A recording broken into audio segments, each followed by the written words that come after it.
ายพานก็ลุดเลยขึ้นภูเนาะขึ้นภูที่นี่สายพานลุดสายหนึ่งเนาะ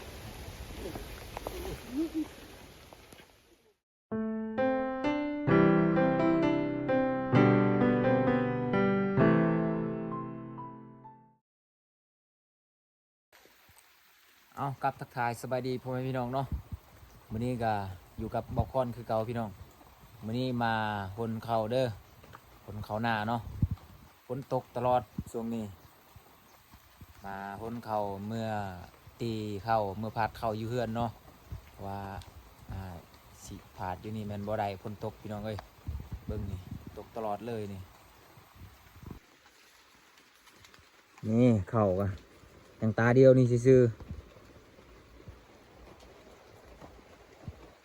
ตาเดียวตาสุดท้ายเนาะ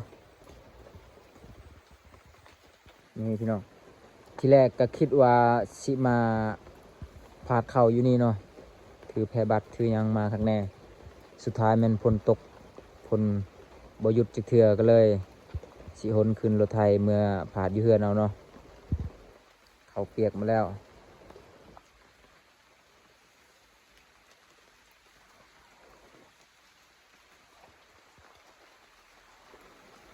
ไปลงเ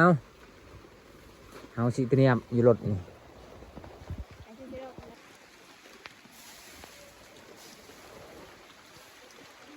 ตอนนี้ก็กำลังพากันคนขึ้นรถไทยเนาะ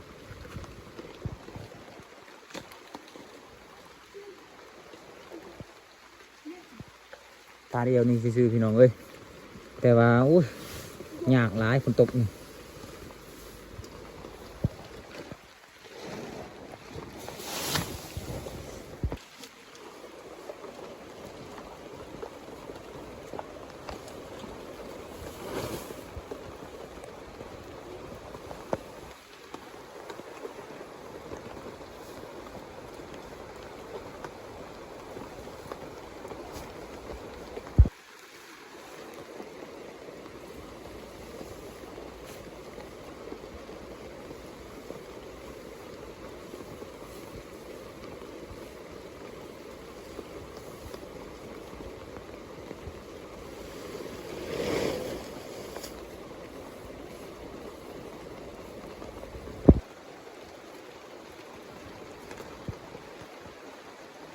ตอนนี้ก็ยังเลินหน่อยเดียวเนาะยังเลินบลาย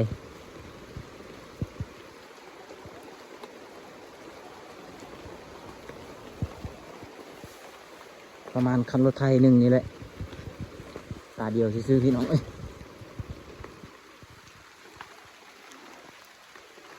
มาเมื่อกี้ก็ฆ่าเลยรถไทยเนาะเมื่อนี้ก็จักแนวใดแล้วอาศัยยูเอาพี่น้องเอ้ยเบิ่งฝนตกตลอดเลยช่วงนี้จักแนวใดเดือน11แล้วเดือน10เดือน11แล้วยังฝนตกตลอดเลย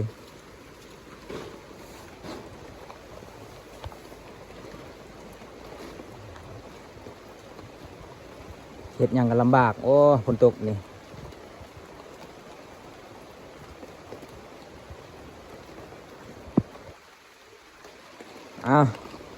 พอดีเต็มคันรถไทยนึงเลยพี่น้องเนาะพอดีสวดพอดีงามเลยแต่โบว่าสิบืนไปได้หรือบอเนาะทางก็โคตรมืนเลยเติมพี่น้องสภาพคนตกเนาะโอ้ยตกบ่เคยหยุดบ่เคยเศร้าตกตลอดเลยช่วงนี้ยังถ้าเขาไปเอาเครื่องเนาะเอาเครื่องเรียบร้อยกลับเลยบัดนี้พากันยูรถไถอะไรก็ฮู้อยู่แล้วว่าต้องค่า100%แล้วเพราะว่าทางมันยากไอ้นี่พี่น้องเลยเอาขึ้นมาวิทย์แล้วเนาะปูตรงนี้เนาะ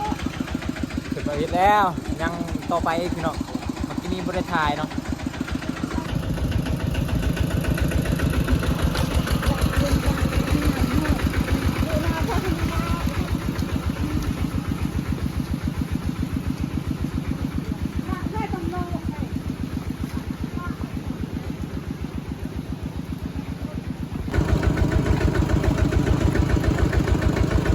ทางกันย่างอะไรนี่บนทางหน้านี่เห็นเด็กเลยนี่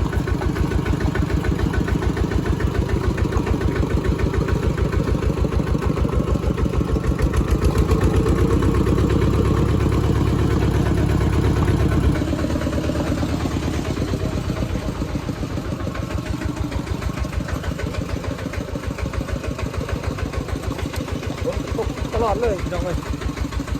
ประยุทธ์จะเกลือเลยคนกัน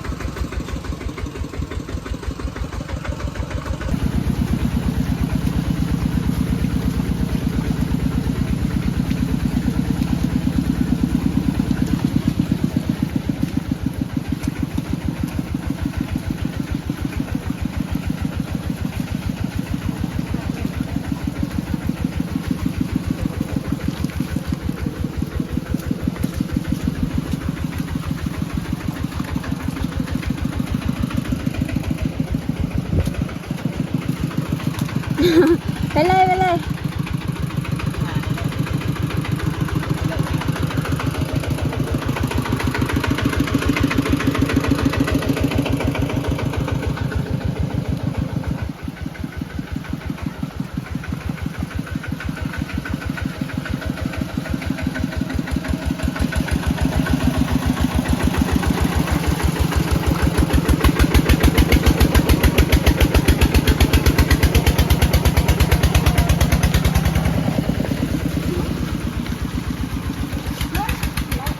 จะเพิ่มบรรยากาศเลย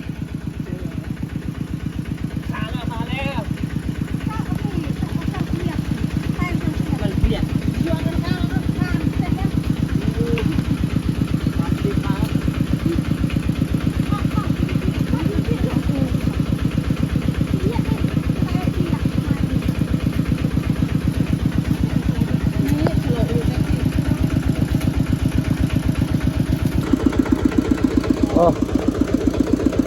เมื่อยดิฮู้นี่ก็ขายอีกแล้วนี่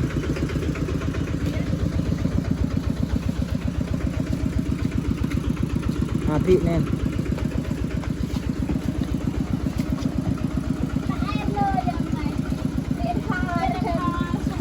นั่งกันโลโอ้ตายแล้วผลอันนี้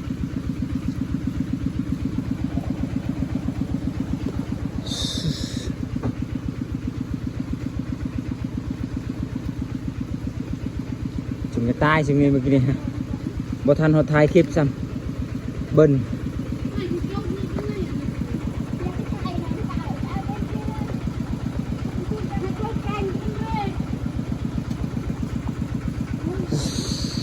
ยังเบิ้ลนี่คือหนึ่งนี่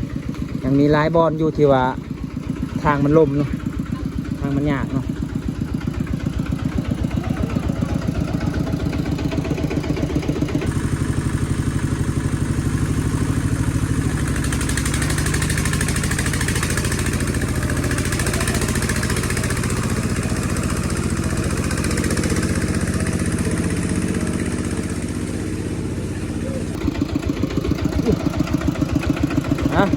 บนหนึ่งบนนี้แหละลงเลิกไอ้นี่บนนี้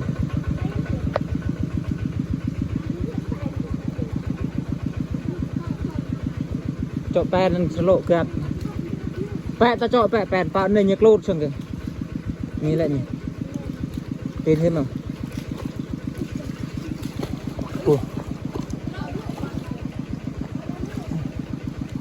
เลิกไอ้นี่สิ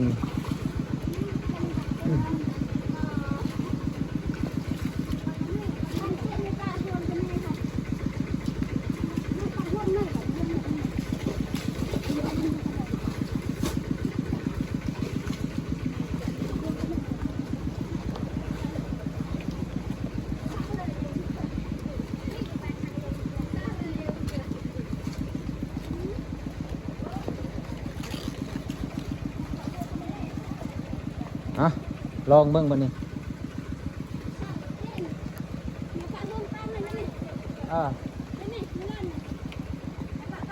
แต่ว่าด้วยปลาnày pin này anh tọt một cái tiệp một cái sao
ายพานก็ลุดเลย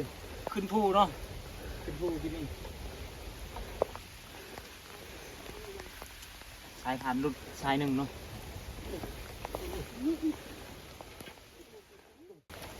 เดินชมเบิร์นเด็กเราก็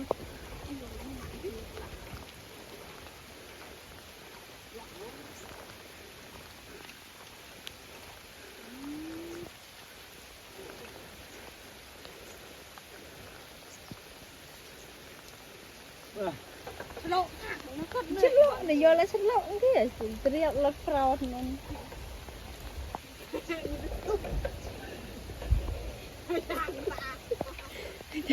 เดี๋ยวจะกันเนยจะปาตั้งในกันเดินรถยันฟังเลย โอเคไปต่อไปนี่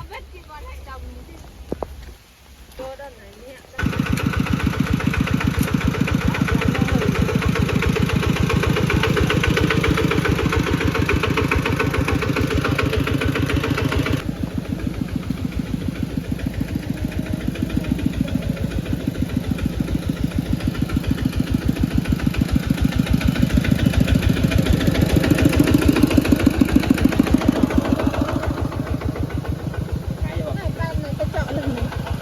การสุดท้ายแล้ว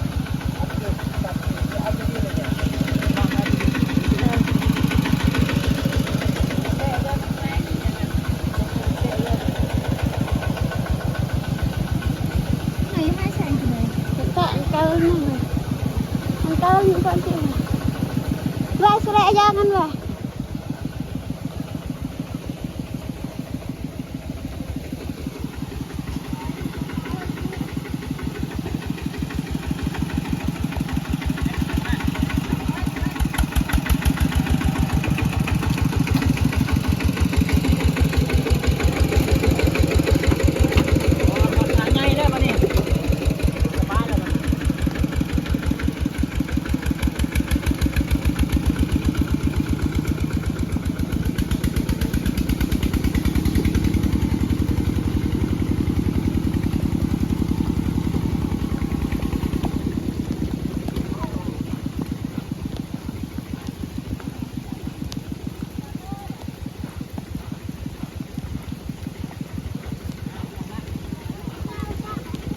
เอ็ดวิกาบจังเอ็ดกาบจังเอ็ดกาบจังโอ้ยน่าจะทำเตาได้เดี๋ยวจะนั่งไหนคือเนี่ยจะนั่งคือจะนั่งเลยนะนั่งเลยนะ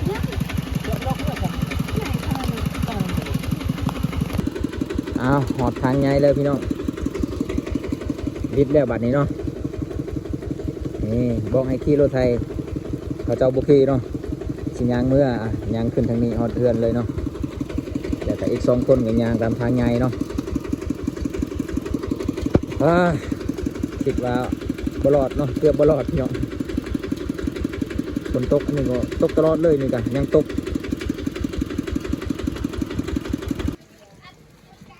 เอาตอนนี้ก็มาฮอดเทือนแล้วเนาะ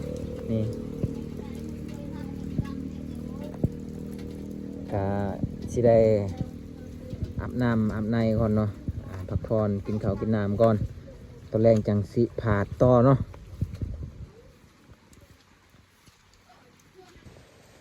โอเคเนาะพี่น้องเนาะตอนนี้บาคอนกาดสิได้เปลี่ยนเครื่องอาบน้ำกินข้าวก่อนเนาะจังสิไปพาดข้าวต่อแล้วก็สิพักผ่อนก่อนเนาะโอเคเนาะสำหรับคลิปนี้บาคอนกาดสิขอจบเพียงเท่านี้ก่อนพี่น้องเอ้ยขอบใจหลายๆที่เข้ามารับชมเนาะโอเคเจอกันคลิปหน้าพี่น้อง